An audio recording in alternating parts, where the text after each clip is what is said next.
As a secular Jew, I feel that growing up, much of my experience of Judaism has been through very accessible versions of the Jewish holidays and symbolic observance of certain traditions.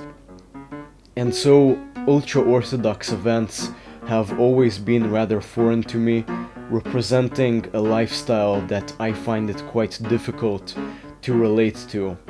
Now, a couple of days ago, I got an opportunity to look into the Ultra Orthodox culture in a way that I never did, entering a holiday gathering called a Tish in the great synagogue of the Belz Hasidic Dynasty. It was Tu B'Shvat, and a friend of mine suggested that we try to enter the ceremony, having no idea what to expect and whether we will be welcome there. Entering the synagogue, we passed a space full of suitcases and coats and started walking down a random hallway. We soon reached this vast hall with long tables that was so crowded it resembled the Tokyo Metro at 8 a.m. People were constantly making their way in all directions, and we stood there baffled by all of it.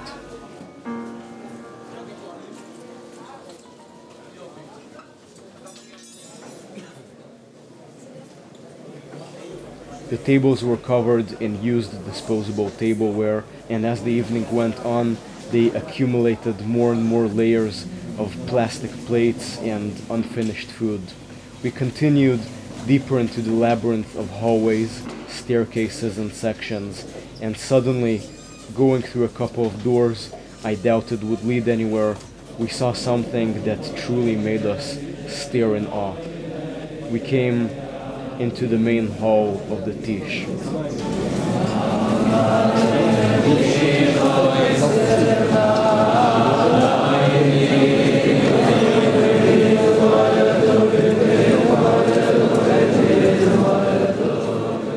My first impression of what was uncovered before us reminded me of the gold mine that Salgado once filmed in Brazil.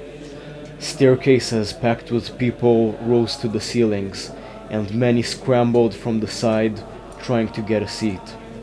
We stood and watched, but at no point could I stand still, because at any given moment both children and adults were pushing through the crowd.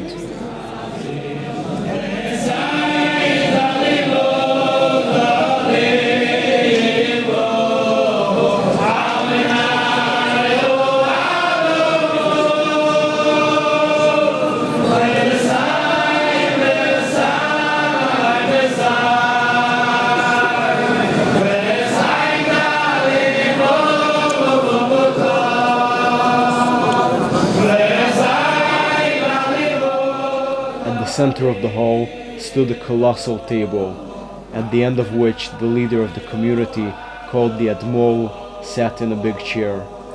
Food the Admor ate from was distributed to the crowd, and everyone made sure to get a piece, even just a crumb, as this is a very important part of the Tish.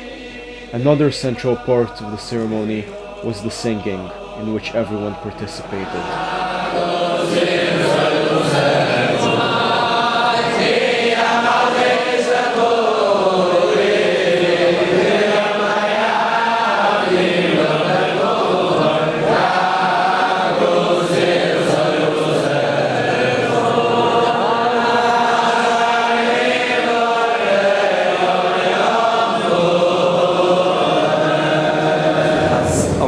אומרים פסוק בפסוק, האדמו"ר אומר פסוק אחד והציבור עונים, אחרי זה עוד פסוק, כולם עונים עוד פעם. זה שבת מאוד גדולה פה בחסידות בל. פשוט אתם רגילים לזה שיש כל כך הרבה אנשים ואני מרגיש כאילו כולם ככה דוחפים כדי לעבור. כן, זה דבר מאוד מאוד רגיל פה, זה חיים את זה ממה שנולדים, כל הזמן מגיעים לטישים ולתפילות וכל הזמן יש הרבה אנשים והם רגילים לזה.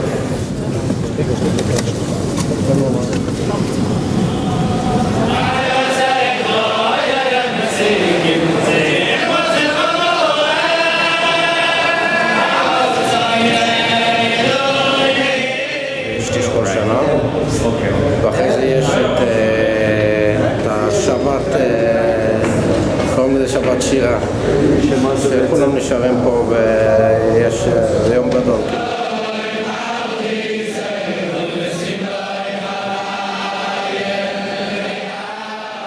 I recall a time in which I got to speak to a very successful Russian businessman who was very interested in Israel. I told him about the different communities of Jerusalem and about my life here, and he asked me a question that really surprised me. It was, what do you admire the most about each community in Jerusalem? Answering this question made me think about Orthodox Judaism, and I started to realize that although I disagree with most things in the mainstream Orthodox agenda, there is a cultural and spiritual treasure that is protected by these communities. And I think that it can be seen and appreciated even by secular atheist people like me.